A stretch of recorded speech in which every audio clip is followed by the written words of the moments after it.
ආයුබෝවන්. අද අපි කතා කරමු Netlify ගැන.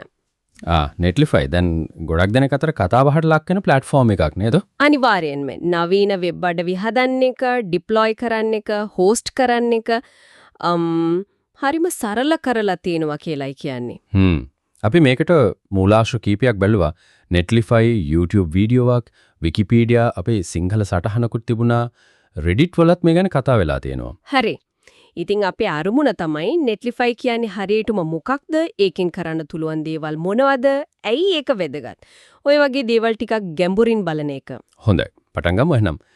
Netlify කියන්නේ මූලිකවම cloud computing සමාගමක්. cloud එකේ වැඩ කරන එකක්? ඔව්. එයාලා දෙන්නේ development platform එකක් web apps හදන්න, deploy කරන්න අර serverless backend සේවා කියන්නේ. serverless.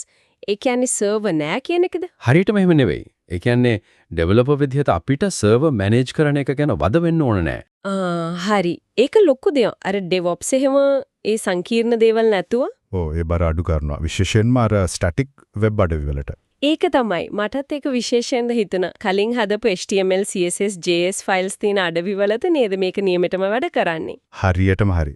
සාම්ප්‍රදායික dynamic site එකකදී user request එක ආවම server එකේ process වෙලානේ page එක හැදෙන්නේ. ඔව්. ඒත් static site එකකදී Netlify වගේ සේවාවක් කරන්නේ කලින්ම build කරපු page එක එයාලගේ CDN එකෙන්, ඒ කියන්නේ ලෝකේ පුරා තියෙන server network එකෙන් userට ළඟම තැනකින් දෙන එක. හරිම වේගවත් එතකොට. අනිවාර්යෙන්ම. එතකොට කොහොමද මේක වැඩ කරන්නේ? අර Git සම්බන්ධ කතාව මට හරි ඉන්ටරෙස්ටිං. GitHub හරි GitLab හරි කනෙක්ට් කරපු ගමන්. ඔව් ඒක තමයි එයාලගේ workflow එකේ හදවත වගේ Git based workflow.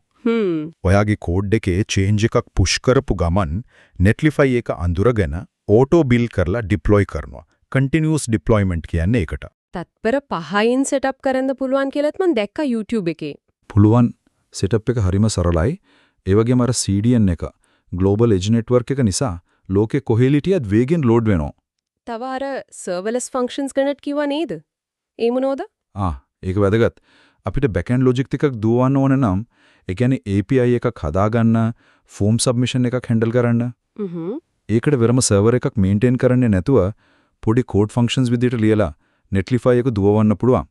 JavaScript, TypeScript, Go වලින් එහෙම ලියන්න පුළුවන්. ඒ කියන්නේ පොඩි backend වැඩ කැලි ටිකක් කරන්නත් පුළුවන් server එකක් නැතුවම. ඔව්. AWS Lambda වගේ තැන්වල තමයි background එක run වෙන්නේ. ඒත් අපිට ඒ ගැන හිතන්න දෙයක් නැහැ. නියමයි. අනිත් එක අර deploy previews. ඒක මාරයි නේද? හැම pull request එකකටම වෙනම link එකක්. ඔව්. team collaboration වලට ඒක නම් පට්ටම වටිනවා. code එක merge කරන්න කලින්ම හැමෝටම බලන්න පුළුවන් වෙනස්කම් ටික live වගේ feedback දෙන්න ලේසි. ඇත්තටම. තව forms handle කරන එක, analytics ඔය වගේ අමතර දේවල් තියෙනවා කිව්වා නේද? ඔව්. forms වලට backend ලියන්නේ නැතුව යාලගේ සේවාව පාවිච්චි කරන්න පුළුවන්.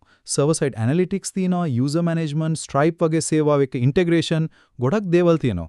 plugins වලින් build process එක customize කරන්නත් පුළුවන්. හරි. එතකොට මේ හැමදේම එක ඇයි developer කෙනෙක් Netlify තෝරගන්නේ? ප්‍රධාන වාසි මොනවද? සරල බව තමයි මම ඉදන්නේ පළවෙනි එක. ඔව් ඒක පැහැදිලි. වේගය, server management නැති එක, අර free tier එකත් ගොඩක් වටිනම පොඩි projects වලට ඉගෙන ගන්න අයට. SSL certificate එහෙම auto දෙනවා කිව්වා නේද? custom domain පාවිච්චි කරන්නත් ලේසි. ඔව් ඒ ඔක්කොම handle වෙනවා. පින්න අර Jamstack කියන concept එක. Netlify තමයි ඒක මුලින්ම ගොඩක් push කළේ. Jamstack. JavaScript, APIs, markup. ඒ කියන්නේ static විදිහට build කරලා dynamic දේවල් APIs වලින් ගන්න එක. හරියටම හරි. ඒ architecture එකට Netlify හොනටම ගැලපෙනවා. එයාලා ඒක promote කළා. ඒ නිසා front end developers ලා Gatsby, Next.js වගේ static site generators පාවිච්චි කරන අය අතර ගොඩක් ජනප්‍රියයි. හැබැයි අර Reddit වල තිබුණා වගේ සමහර වෙලාවට ලොකු traffic ආවම හරි function usage වැඩි වුණාම හරි බිල වැඩි වෙන්න පුළුවන් කියන කාරණේත් තියෙනවා නේද? ඒක ඇත්ත. pricing model එක ගැන පොඩ්ඩක් දැනුවත් වෙලා ඉන්න ඕනේ. free tier එකෙන් එහාට යනකොට bandwidth, bill minutes, function invocations වගේ දේවල් වලට සල්ලි යනවා. ඉතින් project එක scale වෙද්දී ඊ ගැන බලන්න වෙනවා. හරි. ඒකත් හිතේ තියාගන්න ඕන දෙයක්. ඒත් සමස්තයක් විදිහට ගත්තම Netlify ලොකු impact එකක් හදලා තියෙනවා. ආයෝජන ගොඩක් අරන් feature peak, Gatsby, Stackbit වගේ company අරගෙන එයාලා platform එක ලොකු කරගෙන තියෙනවා. ලොකු කම්පැනිව බව යූස් කරනවා කිව්ව නේද? Google, Facebook, Nike වගේ. ඔව් ඒකෙන් විශ්වසනීයත්වය පේනවා. තරඟකාරියොත් ඉන්නෝ ඇත්ත. Vercel වගේ Vercel GitHub Pages AWS පැත්තෙත් solutions තියෙනවා නේද? S3 CloudFront වගේ. ඔව් Firebase hosting ගොඩාක් options තියෙනවා.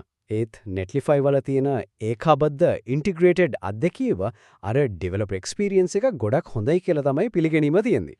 අර Match Alliance කියලා එකක්වත් කිව්වා? ඔව් ඒ කියන්නේ microservices API first cloud native headless කියන තත්ත්ව මත පදනම් වුණු නම්‍යශීලී තාක්ෂණික ක්‍රම ප්‍රවර්ධනය කරන එකමුතුවක්.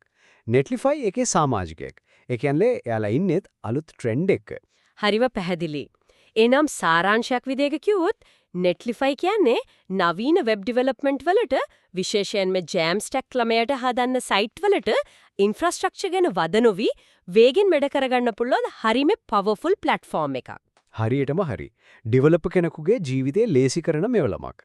ඉතින් සමහර විට අපි බ්‍රවුස් කරන වේගවත් සයිට් එකක් පිටිපස්සේ Netlify වගේ තාක්ෂණයක් තියෙන හොඳටම ඉඩ තියෙනවා. ඔව්. අවසාන වශයෙන් පොඩි දෙයක් හිතන්න ඉතුරු කරන්නම්. කියන්න බලන්න.